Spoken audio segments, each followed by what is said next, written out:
Welcome to People Love Process. In this movie, we're going to focus on shape building techniques. I'll be demonstrating a variety of ways you can do this in Adobe Illustrator to morph from one vector object to another. There's a lot of cool things you can achieve doing this, so let's get started. Now, I'm going to go back to a project that I did, I believe it was 1986 in art school. Now, this was kind of pre-digital, even though at that time the computer I was using was an Apple Lisa. If you know anything about Apple and the machines they made, you realize it didn't run Illustrator. Illustrator technically didn't exist yet. It was, I think, an idea at that time, and it was a couple years later that I was first introduced to Adobe Illustrator. But I went on to use a different app altogether for 15 years before I switched.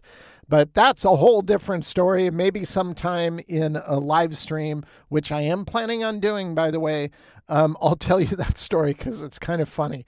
But we had a class for design where we had to take silhouette shapes. They could be anything we wanted to do. And we had to morph from one silhouette shape to another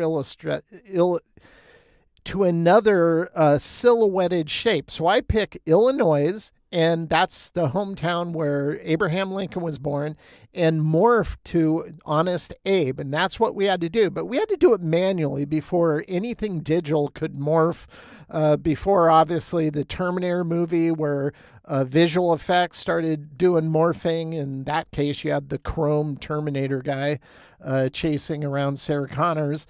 All we're going to do here is morph it, or blend it, that is, from one shape to another in Illustrator by selecting both shapes.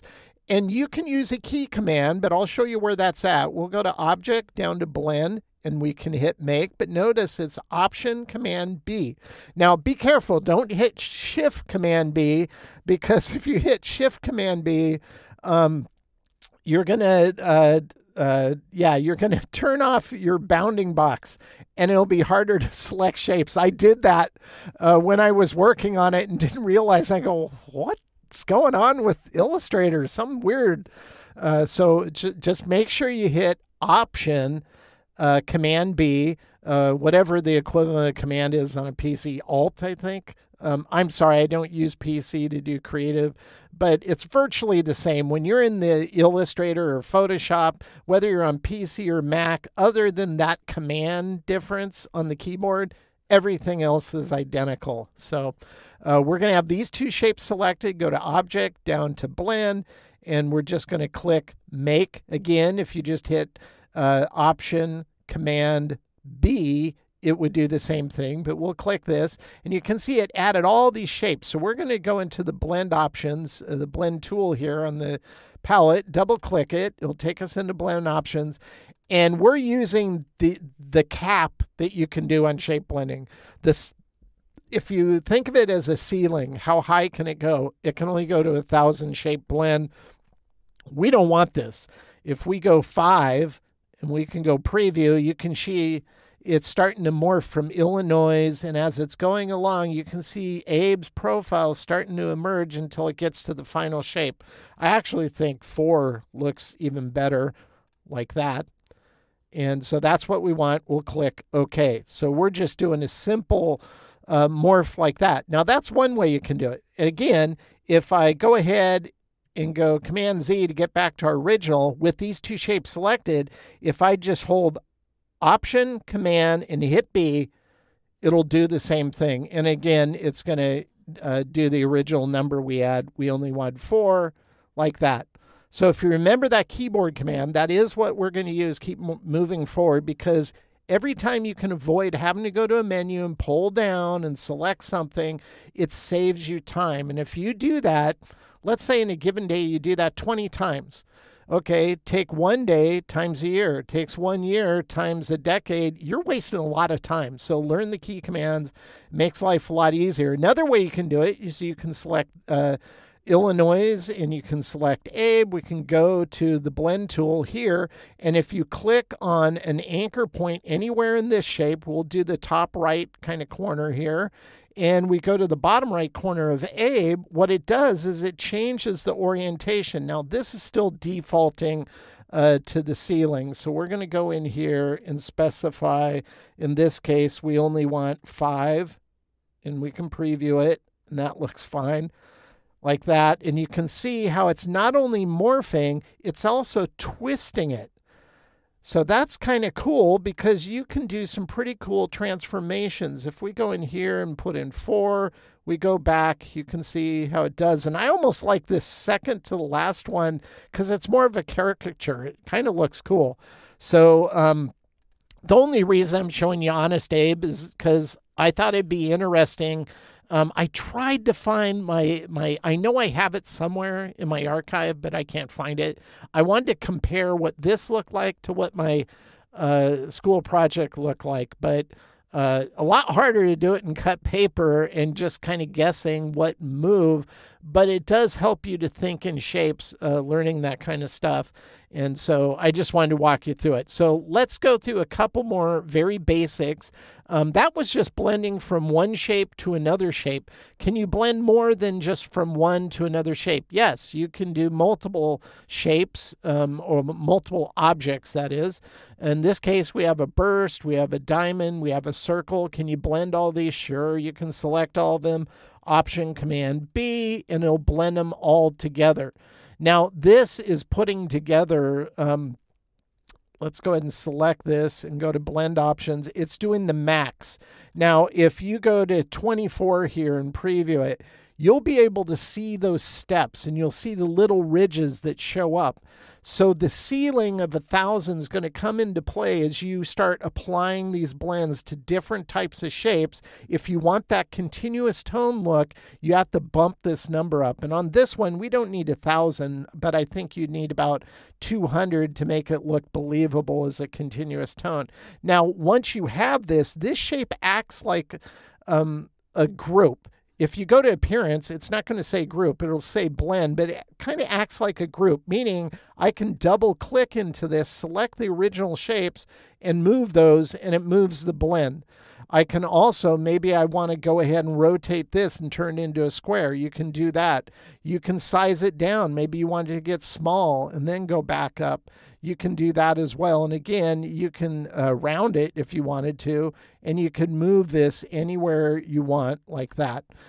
Same applies to these shapes. Maybe you want to rotate that, so on and so forth. Now, the one thing you can't do when you're using more than 2 shapes is I can't select this middle one and go, I want this to move forward. Because right now it's blending from this to this to this. Well, I want this to be higher than this or behind that. And you can't do it. If I go up here and I go to Object and I go to Arrange and I go Send it back, it'll give me a message and it won't let you do it. Now, if you're doing 2 shapes, it will, and I'm going to demonstrate that in a little bit. You can have multiple shapes in a group. You can see this is a group in Appearance, and this is a group. But I can select these 2 and go Option, Command B, and it's going to blend. Now, you might be looking at this and go, well, that looks stupid. And I'd agree. This only really works well if you have the same amount in each group, right? The one on the left has 5, this has 6, so you have this odd man out like he's going, I don't have anybody to blend to. So, you know, this is more about experimentation, just to show it doesn't need to be one singular shape, whether you have 3 separate shapes all blending together or you have groups of shapes, different numbers. This is kind of what's going to happen. If I go into this, you can control this. So if I do this, you can flip it around and do all kinds of stuff. But as you can see, this is more experimentation to explain things you need to understand before you start doing it or trying it. That said, experimentation is how you figure out how you can use a lot of features in Illustrator. So let's jump into the cool stuff here. In this, we're going to take this shape and we're going to create a blend. So I'm going to go to let's see, the gradient here. We'll apply a gradient to this, and we're going to color this gradient from a dark blue. It's applying it here. We'll go to the medium color, drop it in the middle here, and the light blue on the right, like that. If you click with a shape with a gradient in it, you can click on the gradient tool and it gives you these controls. The only thing I don't like about this is you're eyeballing everything. It used to be I could hover over the middle and it would expand and show me something much like what you have on the gradient palette, but they got rid of that for some reason. I don't know. I don't know why they did. But the gradient palette's more precise. If you want this dead center, if I select this, notice it's just barely off. So I would want to go in and just punch in 50. And that means this middle color is exactly in the middle of the blend from the dark to the light. The middle's right in between. These controls on top are the location of how much of this this dark blue blends into how much of the middle blue. And if you wanted this to change, maybe you wanted less of the dark, you pull this over like that, and it would adjust on the shape it's applied to. And in this case, I want more of the light, so I'm going to move this one over as well. That's how you control those type of blends. And we're just doing a simple linear blend here. We're not doing a radial. But once again, if you experiment with these methods, you're going to find additional things you can do with them. So always make sure to do that. Now that we have that gradient set, let's turn on this layer. We're going to go ahead and, much like patterns, where whatever size you create the pattern in to create a pattern swatch, it works the same way with blends. The size of the blend you create, in this case, we're doing it at this size. These are 42 points, circles. We're going to select these two. We're going to go Option, Command, and B to blend them. Let's check the blend options. This is 1,000. I really don't think we need 1,000. We could get away probably with 850. And that is 850 steps. Let's go even less than that. Let's go 70 just so I can show you. And on 70, this looks okay down here, but if I select this path this is just a single weight stroke, we're going to apply this blend to, go to Object, down to Blend, and we're going to click on Replace Spine. It wraps that around that path from beginning to end. But because we only use 70 shapes, this is what you get. Now, if you're trying to get this, then that's fine. But we want it to be a more continuous tone to get an illusion, and that illusion is almost like a 3D render. So we're going to go back to the blend options, and we're going to bump this up to 850. And this is what you end up with, is something that looks really authentic, like it's almost 3D modeled. Now, right now, this is a blend, so if we click into it like a group, we can select these shapes. I think this is a little too fat. We're going to thin it out a bit. We'll do this to 30 here. We'll click on this one down here, and we'll set this to 30 as well. And I think that looks a lot cool. So what would you use this for? Well, you could use it for typography like this, but here's a mock-up I did with this. Maybe it's a branding for Heavenly Pillow Company. So the way you use it, that's up to you. That's up to you to figure out what context this would be great for whatever project you might be working on. I'm just showing you possibilities. How you apply it can be whatever you think it's going to work good for. Let's take a look at another one.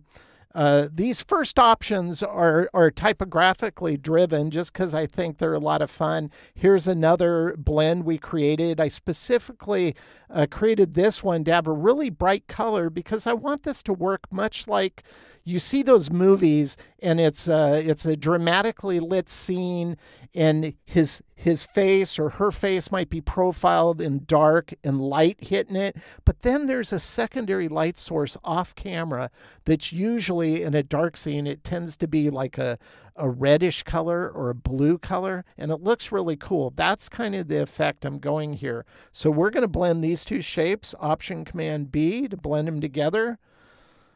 We're going to select the path. We're going to Object. We'll go down to Blend, and we'll go Replace Spine. Now, if I deselect this and you look at this, let's go ahead and zoom in so you can see this a little better. Notice there's these little steps in there.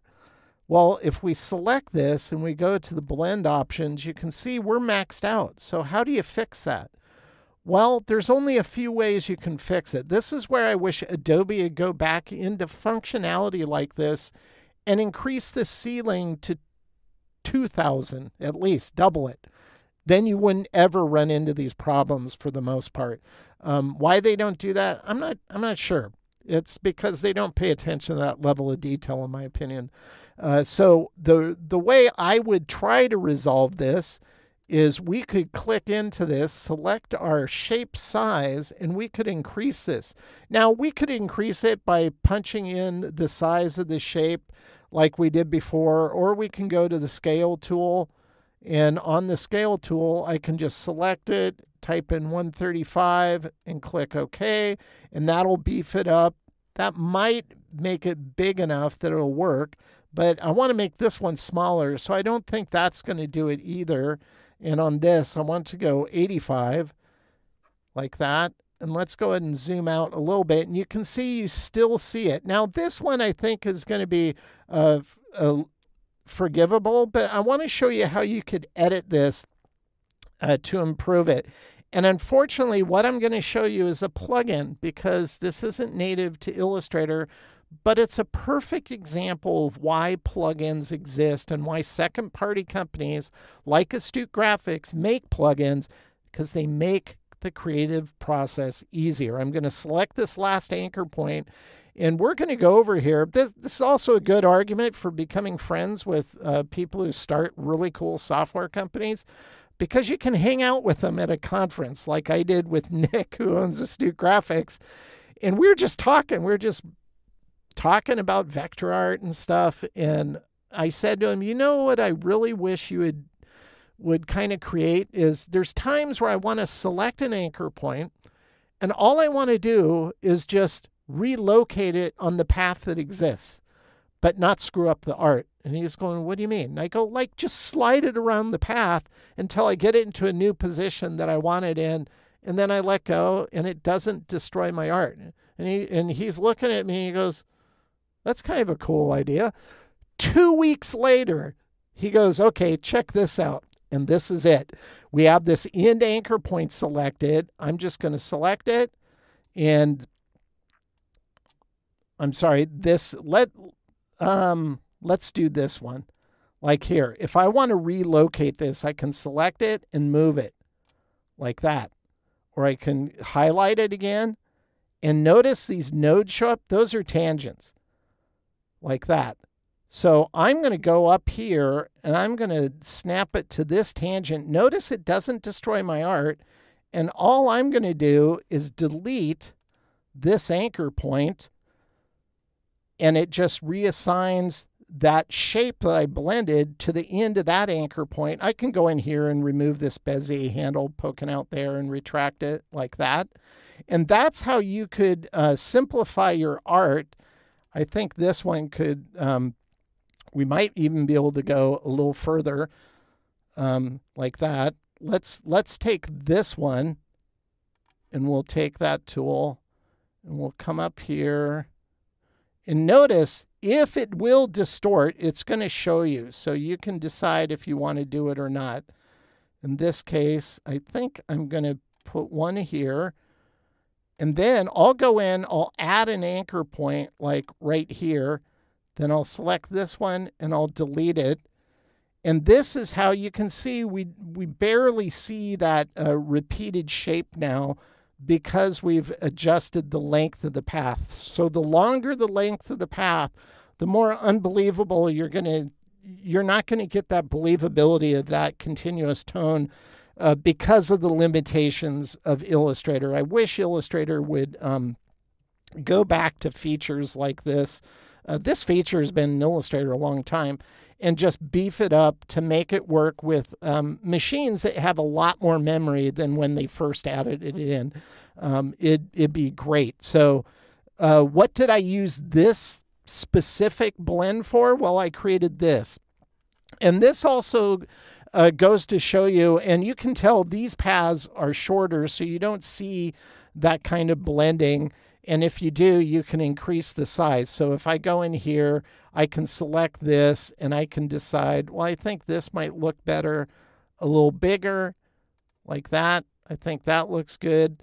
And if you think, like, I think this is too close to this bottom right here, this is where I can click in and I can select the path and just reposition it a little bit like that. I think that looks good. I can even reposition the path itself, take an anchor point, maybe move this one up, maybe adjust this Bezier curve.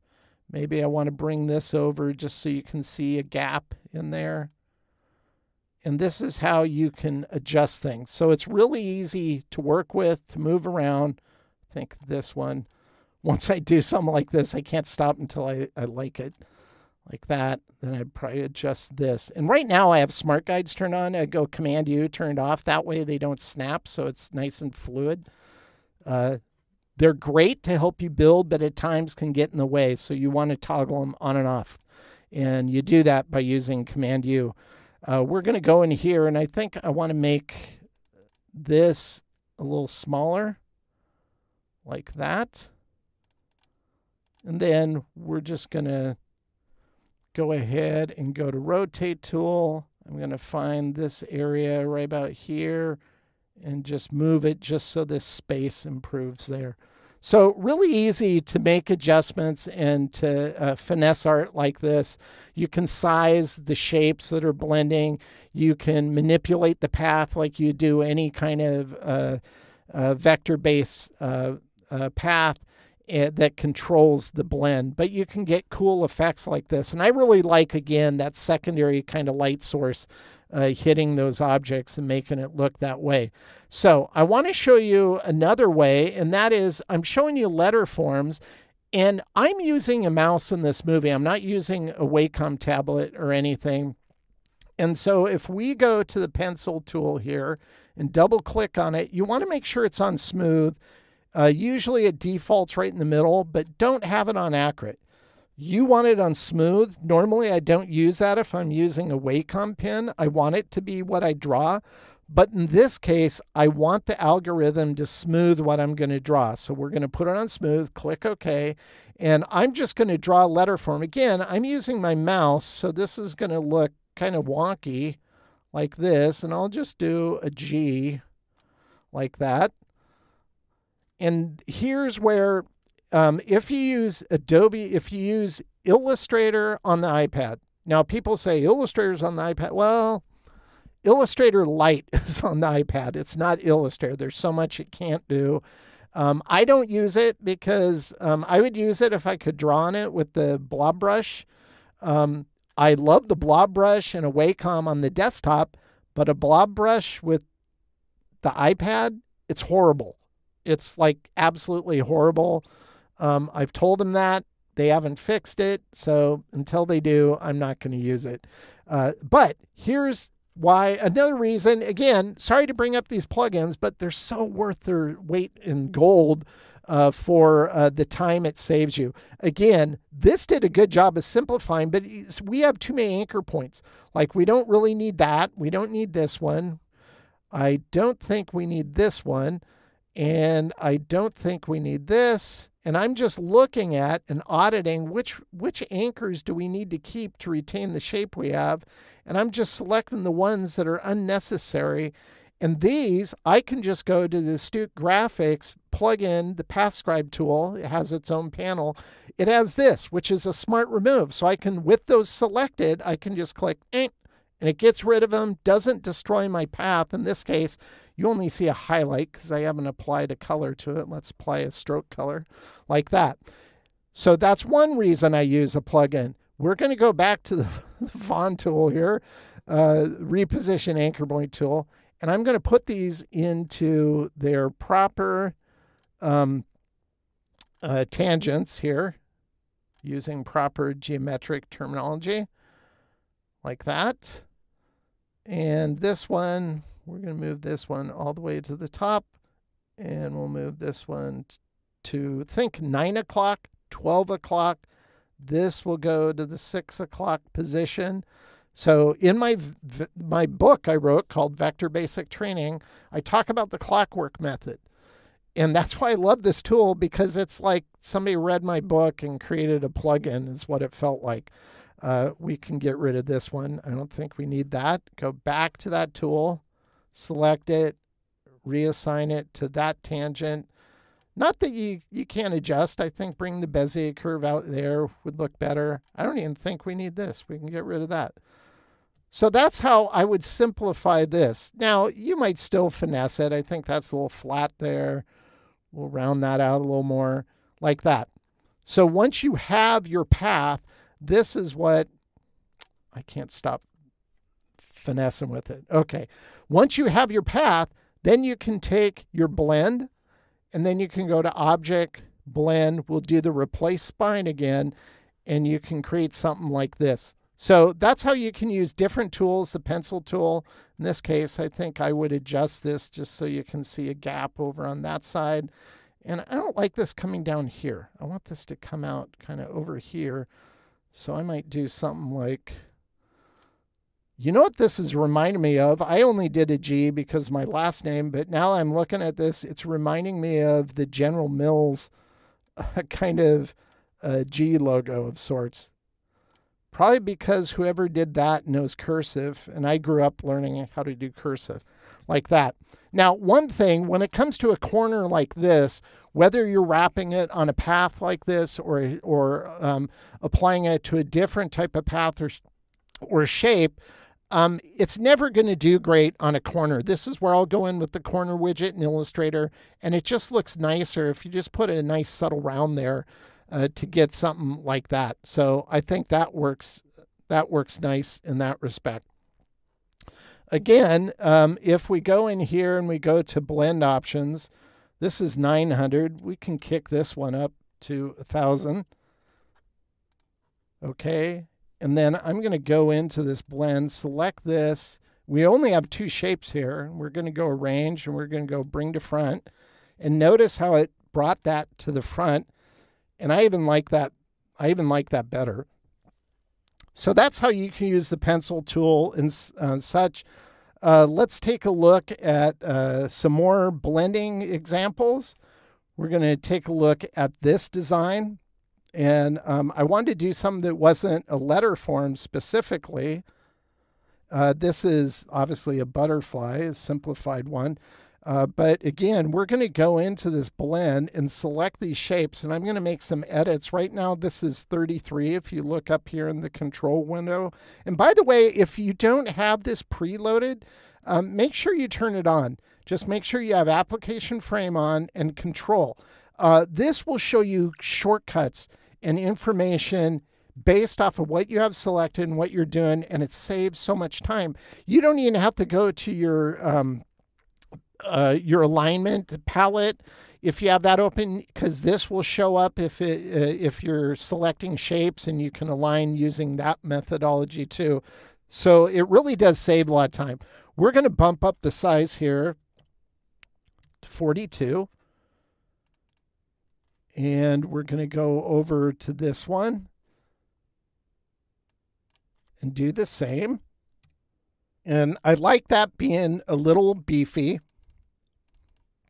You can see we're running into that, the subtle steps of those shapes. But in this case, I think it's okay.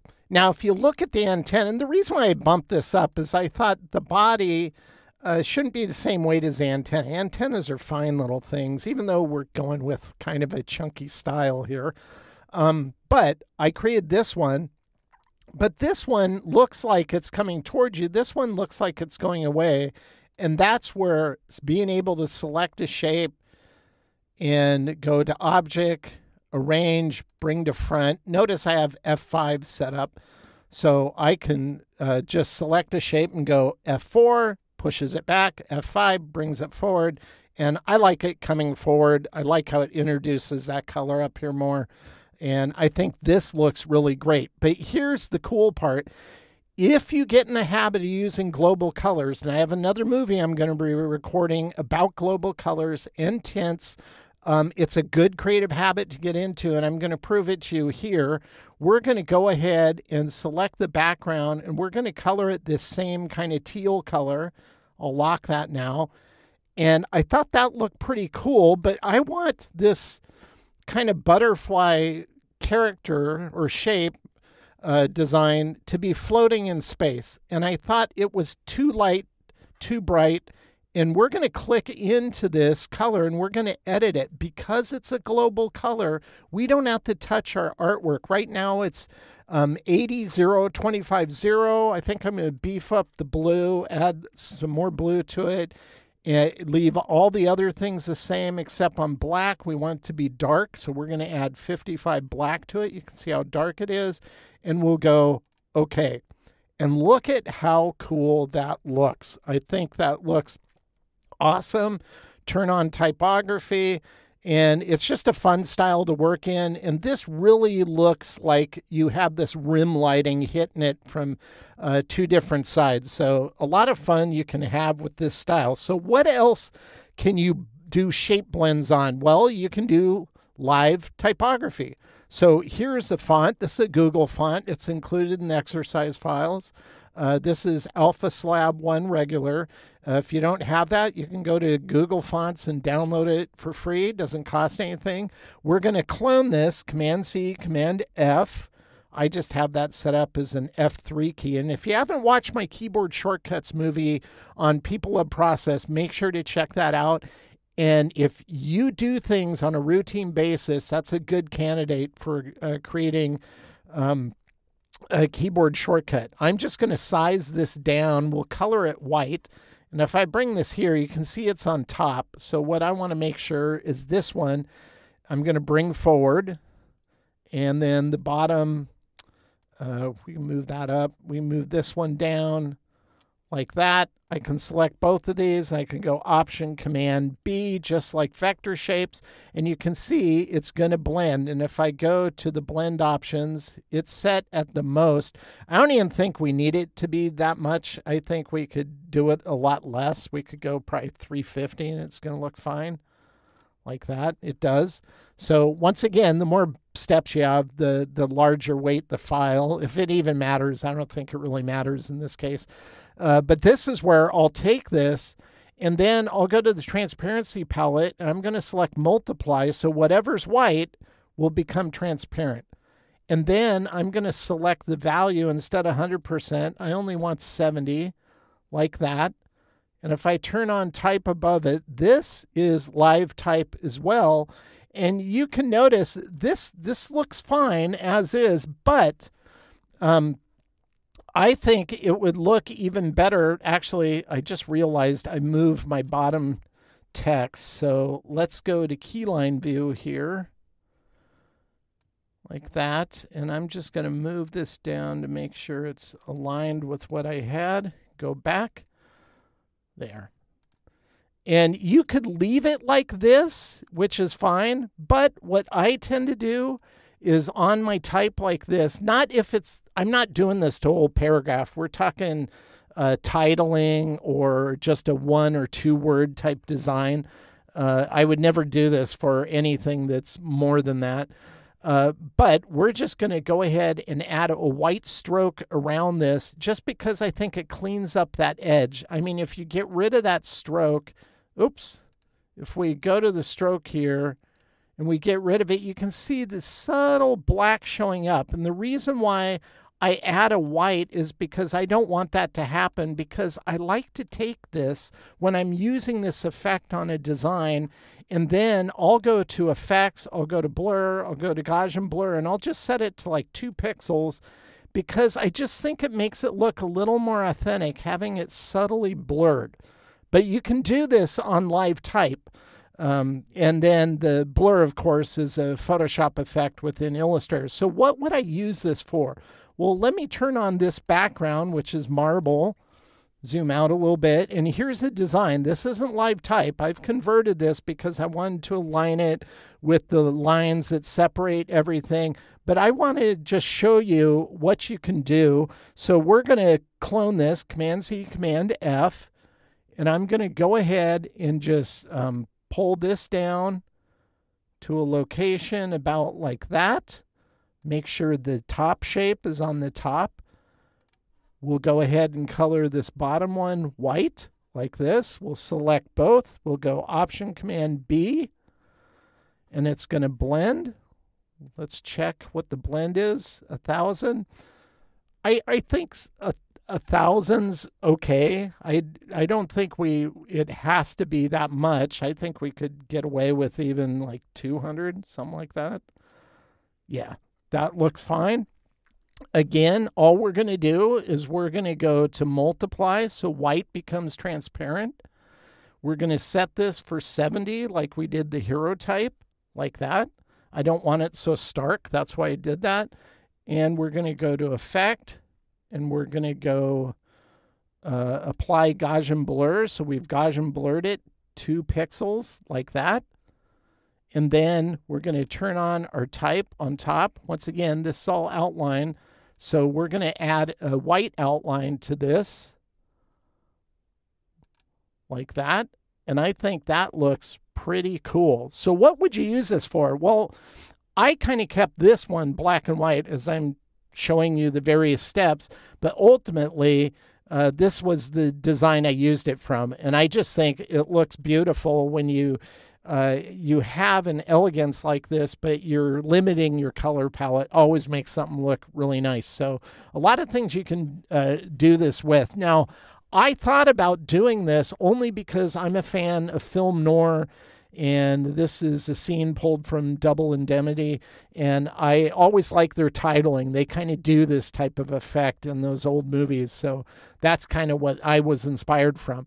So that's how you can do different forms of typography treatments and motif designs and use the blending option. Let's take a look at something that's a little more unique. Here's just a thin shape with a multicolor blend going from pink to yellow to this blue, the same color down below, but just going the opposite direction. We'll select these. We'll go Option, Command. We're going to blend these. We don't want it to be a continuous tone like this. We only want 40 like this. So we're going to go, we can preview it. That's fine. Kind of like a Venetian blind if you want to think that way. Now that we have this, it's still an active blend, but what we're going to do now is we're going to go to Object. We're going to go down to Envelope Distort, and we're going to go to Make with Mesh. So this second one right here, and click on it, and it's going to bring up a window. The window will have rows and columns. So right now we have our rows set for 4. So that's 4 going across. We have 4 rows, and the columns are going vertically. We want to have, I think, 5 columns. So we'll hit 5. You can preview it, and you can see how that changes here, and we'll click OK. Now, this is where you want to switch to your direct selection tool. The shortcut is A, or it's this one. And then you can select nodes in here, and this is where the fun begins. We can just start adjusting these, and you get this really cool, almost like a techno kind of topographic feel. And you can grab the handles. So maybe this one goes this way. Maybe we grab this handle and we manipulate this one. Now, if you go too far, you'll do something like this. And that's not bad, but it just kind of breaks that illusion of kind of depth. But it's kind of a fun thing to play with. I want the edges to remain straight, but coming out of those, they can start twisting around and bending, kind of like that. We'll do this one up here, create warping down there. We'll put that down here. So this is where just playing around with this, these kind of features come into it. But look at how cool that looks. It's just a lot of cool. And you might be thinking, well, yeah, but what could I use it for? Well, maybe you have a client and they're doing a trade show booth and they want a background. This might be a background for, you know, a client who does data flow technologies, and it kind of represents that. There's the way you use it, and I'll admit, I just set this up just to show how it could possibly be used.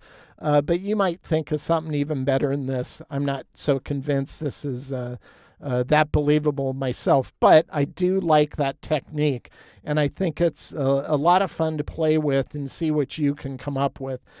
There's another way you kind of approach the same thing, and we're going to do a dotted line blend. Now, ironically, here, this is a little story I'll tell you.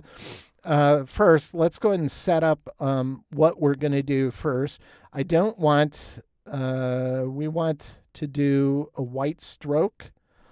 So let's go ahead and set that. We're going to be using a white stroke, and what size? We'll do a 1 point like that. And we'll be drawn on this layer. We'll go to the pencil tool. We still have it set for smooth since we use that to create the letter form. And all I'm going to do is I'm going to draw a line like this, like that. That's fine. We'll draw another one down here. Doesn't need to be exact, kind of like that. Now, one of the first things, I used Macromedia Freehand for 15 years. It was the first vector program I ever used for my career jobs. Although I did try Corel Draw one time for about a half an hour a year before that. And then I used Freehand for 15 years. And then along came Adobe, and they bought Freehand and killed it. And I had to learn Illustrator. I've been using Illustrator longer now, but there's still features in Freehand I kind of miss that Adobe still hasn't added to Illustrator. And that's why I use plugins, because a lot of the things I use for plugins are features that used to be in Freehand but aren't in Illustrator. So one of the first things I was hired to do by Adobe, actually my first project I ever did for Adobe, a friend of mine worked for an agency in Portland. And he recommended me to do a poster design to demonstrate different new features in Adobe Illustrator. And they called me up. I drove up to Portland, met with their creative director at the agency, and they said, we want you to do this poster. The thing is, I was using Freehand. I'd never done anything in Illustrator. I've saved out as Illustrator for clients and agencies I work for, but I create everything in Freehand, Macromedia Freehand. And I'm sitting at this meeting, okay, do I tell them? Do I not tell them? I'm not going to tell them. I want to do this project. I go, okay, so when I get home, I need to download the latest Illustrator, and it is like baptism of fire. Come to find out after the fact, my friend recommended me because he knew I was a diehard Freehand user and he wanted to see me sweat. So that's what good friends do. They put you in those positions. But the thing I had to do in the design I did is I had to do a dotted line. I couldn't figure out how to do a dotted line in Illustrator. And I still think it's just as inane and stupid now as I did when I first tried it. So we're going to go to the strokes palette here. And I'm going, where's dotted line? I see dash line. Where's it? Well, dash line, that's dotted line. Well, kind of. It's a dash line, but you can turn it into a dotted line. And this is where the kind of the unintuitive aspects of Illustrator really shine. So we're going to click on dash. It's going to say, how long do you want your dash? 12. Well, I don't want dashes. I want dots. Okay, well, this is what you're going to have to do. We're going to do is we're just going to go ahead and create the dotted line. And right now it's a 1 point. It's a 1 point path. That's what we want. We want the gap to be 18 points. So we'll put that in here. We want this. What do you think this should be to get a dot? You might be going 1. Nope. It needs to be 0.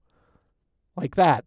So what you end up seeing is basically nothing unless you zoom in, of course. Let's zoom in. This is actually what you see because there's actually nothing there. It's just nothing there, but it's showing you kind of that. And I'm going, okay. And I was like, I couldn't figure any of this out. Who could figure this out if you've never done it in Illustrator? I couldn't. And I've been doing vector art for 15 years at that time. Well, this is what you do. It's still white. It's still 1 point. It's 0 in terms of how big is this dash.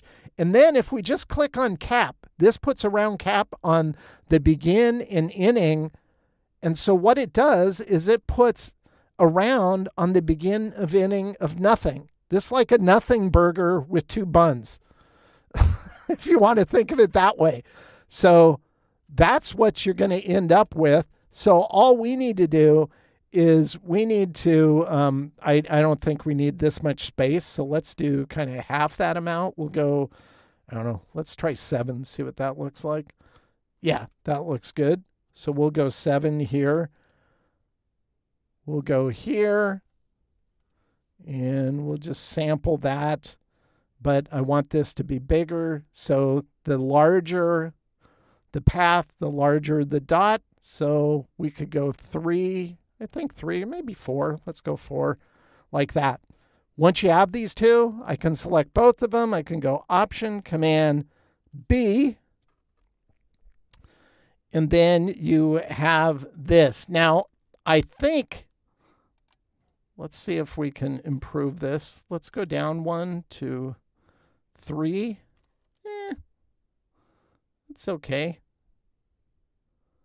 I think the blend's too much. That's the problem. Let's go to the blend option. Oh, yeah. Wow. That's way...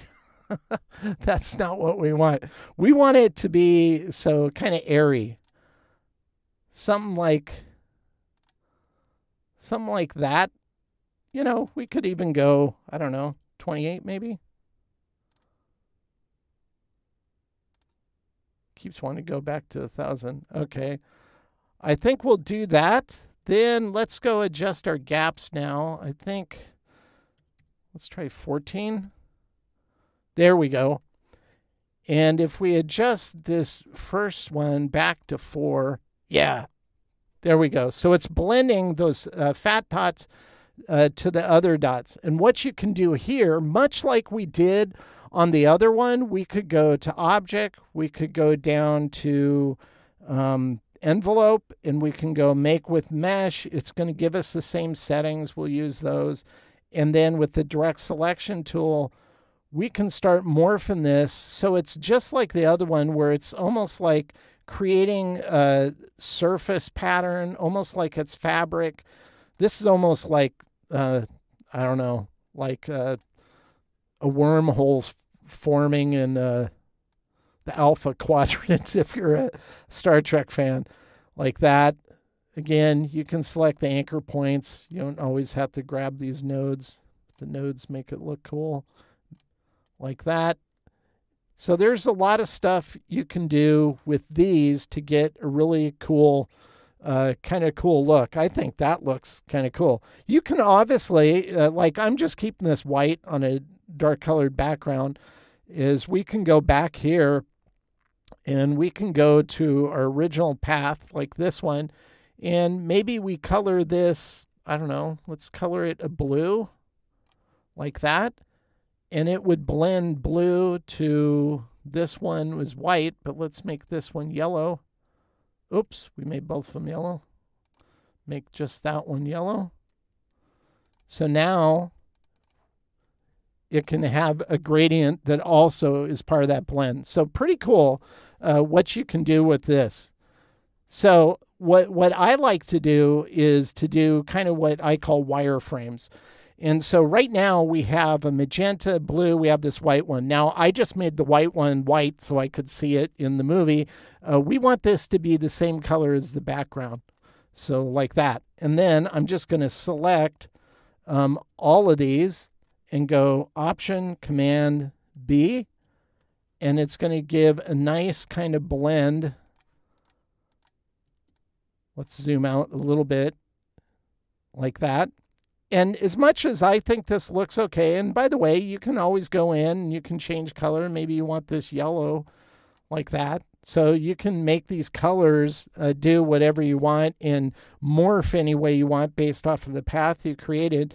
But what I think really looks cool with this kind of style is not having that continuous tone. If we go into the blend options here, I think it looks even better if you kind of simplify it. So instead of being, in this case, 350 shapes, maybe it's 18. Like that looks kind of cool. Click OK. Now I think the stroke is almost too big here. Oh yeah, let's go to 1 like that. And I think that looks even better having something like that. It just looks, I don't know, more dynamic, cool. So what would you use this for? Well, maybe you're doing a conference and you need a background for it. And this would make a great background for that type of thing. Not only that, you can converge all these. So if we go back here and we select this, and I change this to that dotted line like that, and then we color it like this. Oops, nope. Color it like that. And I might want to change the background because this is still just a regular stroke.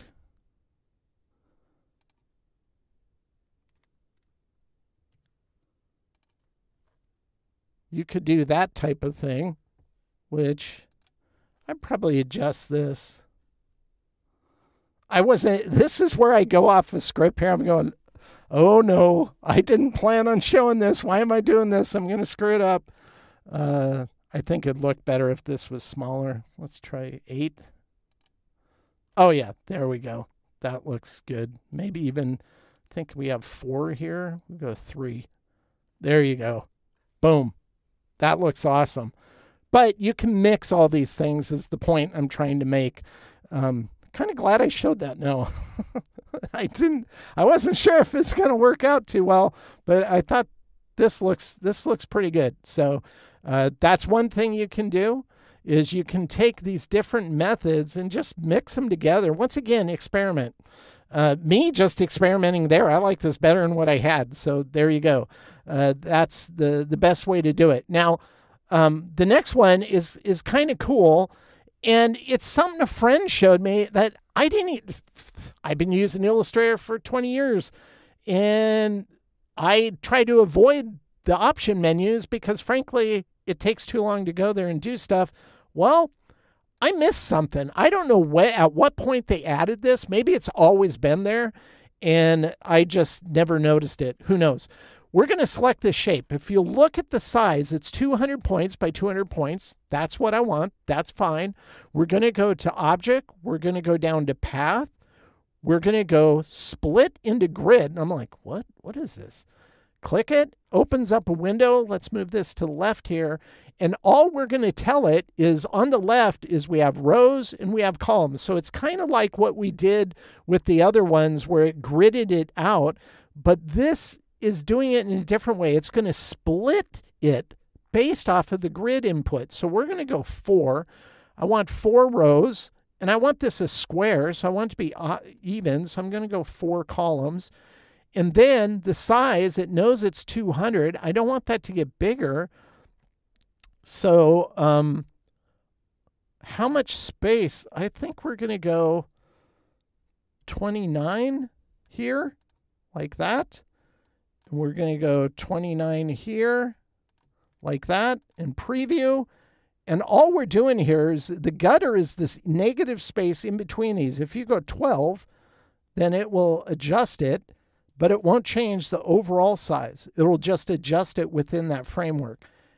I think that's pretty cool. This would have saved me so much time over the years. It's now that I know it, I'll be using it. But I just thought that was kind of brilliant and cool. So these are the settings. I'm going to click OK. And what you end up with is you end up with all of these individual shapes, but it's the same overall shape that you had to begin with. Now I select all of them and I go Group. Now I'm going to make a clone of this, Command-C, Command-F. We're going to size it down a bit, kind of like this. We'll go ahead and color it black, the same color fill, that is, no stroke. background. Make sure this white one is on top. So bring that to the front. By the way, I have that as a keyboard shortcut. Again, if you need to bring it to the front, go to Object, Arrange, Bring to Front. But notice I have Bring to Front as F5 and I have Send to Back as F4. So I never go here and do that. Now that we have these two things, we'll select them both and we'll go Option, Command, B. And now, because the background one is colored the same as the background, it just looks like these spires that are kind of falling away into the shadow of the background. That's kind of cool looking. Now we can check our blend options. We're using the full blend here, and I think that's okay. But again, I think it's overkill. We could get away with like, well, not 20. I meant to type in 200. There we go. That still looks believable and fine. Now here's the cool part. If I double click into this and select the black one, and all I'm going to do is I'm going to rotate this 45 degrees. Look at what you can do with it. It's almost like a geometric perfect view of French fries from the top down of sorts. But I thought that was pretty cool. Now there's a lot of things you can do with this. So if we go back, we rotate this. Not that one. We take this one, and I just want to put that back into the square positioning. But we can go like this and move it down here, which is kind of cool. If I click out of that mode, again, it just disappears into the background. If I click into this mode, maybe we're going to just select all these shapes. Just use the rounding command in Illustrator to isolate those. Round all these into circles like that. Go back, and all of a sudden we have kind of fiber optics of sorts looking. And it was when I saw this, I go, oh, well, that gives me an idea. And you might use it for something like this. Once again, we're taking multiple methods, mixing them together, and creating something from it. Now, the last thing I want to show you is a different type of shape blending. It has nothing to do with design, motifs, typography. It's all about illustration. And you've seen this artwork in a previous movie on People Love, so I'm going to turn it on. And it's, I call this guy the Allergy King.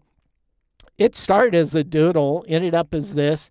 And in that movie, I showed you how, let's go ahead and zoom in on his schnoz here, his nose. That I created a gradient blend that goes from white into 0 alpha on top of the nose. And then if we go into the appearance panel and I turn on Gaussian blur, that I just Gaussian blurred it to get that subtle kind of highlight. And that's fine. But that introduces a Photoshop effect, and you might not want that. You want everything to remain vector, in which case I'm going to show you how you can do pretty much the same thing, type of thing, using shape blends. Once again, you start with your base shape. In this case, this bottom shape, we're going to color it the same base color as the nose. Then this top shape, we're just going to color it white, no stroke, get rid of the stroke, like that. Select that and the background shape and go Option, Command, B, and it's going to blend. We'll select that background shape. This does not need to go to transparency. Right now it's 100% value. We're going to go to 0. We want that to be 0% alpha it's blending to. And now all we're going to do is we're going to go ahead and select the shape on top. Select the overall blend shape. And we're going to, that's right now at 100% value. We're going to knock this down to 40. And you can see you get that same kind of effect. But here's the cool part. I can go in here and I go, you know, I don't like the location of this. I think it should be a lot thinner. I'm going to size that down width-wise like that. And then you can get that same kind of blending. Now, if you think it's still too strong, you could go into that shape alone, which is at 100%. I could knock this down to 70, within that blend, and you can see what that looks like. If you think it's going down too far, you go here and you could distort and move it up over here. It doesn't destroy the blend, but it's a great way to do this kind of detailing as well. I might even move this all the way over here. Maybe make it a little larger like that.